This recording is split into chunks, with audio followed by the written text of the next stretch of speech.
안녕하십니까. 단내림 에어컨 전문가 엉클 차입니다.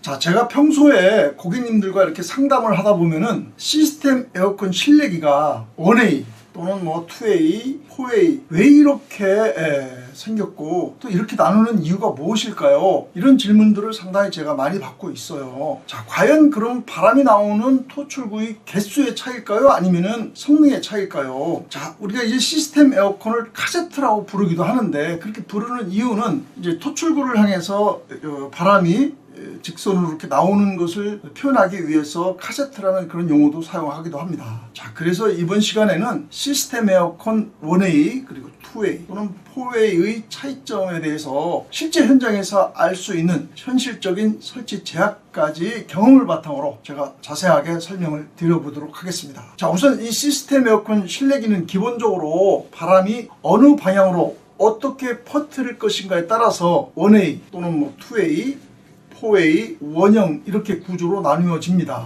바람이 나오는 방향을 웨이, 즉 바람의 길의 개수와 방향을 의미하는 것이기도 합니다. 자, 우선 이제 가정용에서 대표되는 것이 1A라고 볼 수가 있는데요. 이 실내기 1A는 말 그대로 한 방향으로 바람이 나오는 그런 구조가 되겠습니다. 자, 이제 보통 벽 쪽이나 또는 창가 쪽에서 이렇게 붙여가지고 설치하는 경우가 많은데, 즉 한 방향으로 바람이 11m까지 직바람으로 밀어주는 그런 방식이 되기도 합니다.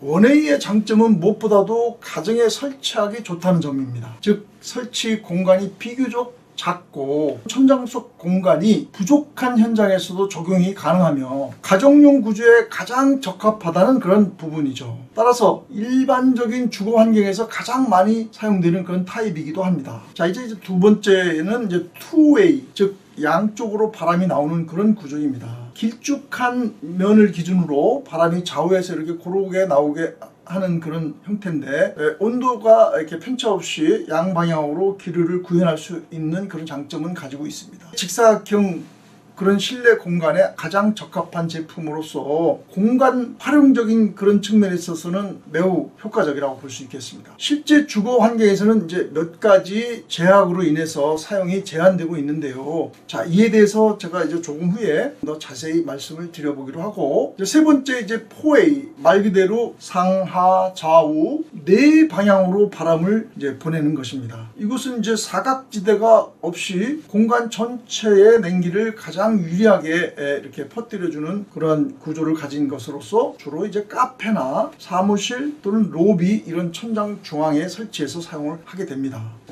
4A 구조는 넓은 공간을 빠르게 냉방할 수가 있고 공기 분산을 균일하게 차감 온도의 편차가 적다는 장점이 있습니다. 하지만 이제 본체 두께가 두껍고 천장 속 공간을 많이 차지하게 됨으로써 일반적으로 이제 주거 환경에서는 극히 제한적으로 사용을 하고 있습니다. 물론 이제 아파트의 평형이 꽤 크다든지 또는 주상복합인 경우에는 가끔 4A를 사용하는 경우도 있습니다. 그러나 이제 주로 이제 상업시설이나 사무실 또는 대형 공간에 많이 사용을 하고 있습니다.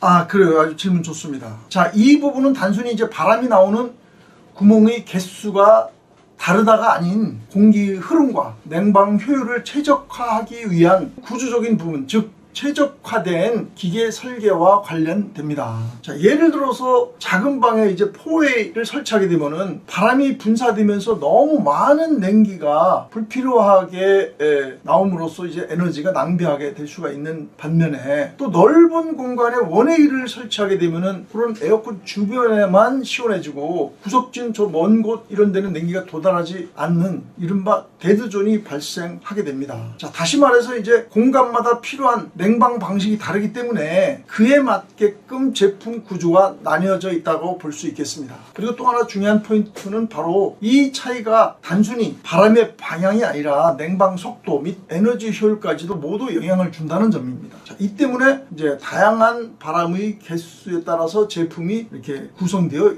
있다고 볼 수 있겠습니다. 바로 제가 상담을 하면서 꽤 많이 듣는 질문 중에 하나거든요. 거실용 1A와 주방용 1A를 각각 설치하면은 이제 실내기 값도 또는 설치비도 2배로 드니까 거실과 주방 사이 중간 지점에 2A 하나만 달면은 안 되는가요? 라고 하는 질문들을 많이 해주시고 계십니다. 자, 우선 결론부터 말씀을 드리자면은 이론적으로는 매우 훌륭하지만 현실적으로는 천장 높이의 장벽에 부딪히게 되거든요. 따라서 이론적으로 우리가 이제 복도나 거실 중간 지점에 투웨이를 설치해서 양쪽으로 이렇게 바람을 내보내는 것은 가능은 합니다. 하지만 현실적으로 문제가 많이 있습니다. 즉 이제 크기가 크다는 게 문제가 될 수 있어요. 즉 가정에 설치된 원웨이는 보통 두께가 13에서 15cm 정도로 매우 슬림해서 이렇게 설치하기가 상당히 좋습니다. 근데 투웨이는 태생적으로 상업용이라서 대용량 팬과 또는 강력한 열교환기를 탑재하다 보니까 본체의 두께가 23cm 정도로 두껍습니다.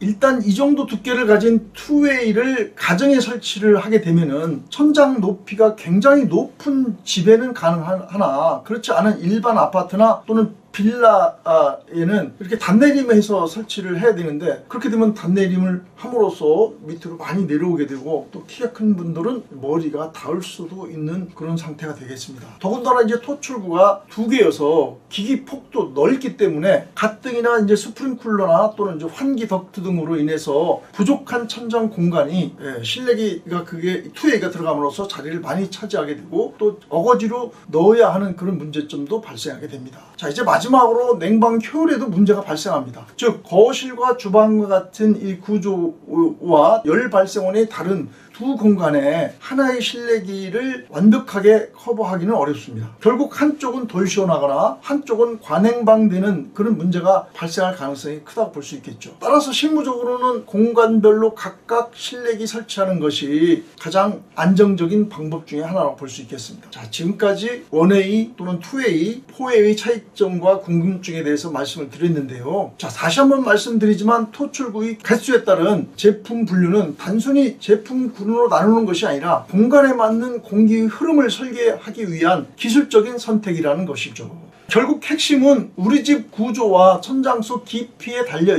있죠. 시스템 에어컨은 초기 설계와 선택이 곧 결과를 결정짓는 설비이기 때문에 이 구조를 제대로 이해하시는 것이 굉장히 중요한 요소입니다. 시스템 에어컨은 한번 설치하면 쉽게 바꾸기가 어렵지 않습니까? 또 설치된 환경을 꼼꼼히 체크를 해서 전문가와 상담을 통해서 설치를 해서 우리 가족의 가장 쾌적하고 시원한 바람의 길을 찾아보시기를 당부드립니다. 자, 다음에도 더 좋은 유익한 정보를 가지고 여러분들을 찾아뵙도록 하겠습니다. 환절기 건강 조심하시고 다음에 뵐 때까지 안녕히 계십시오. 고맙습니다.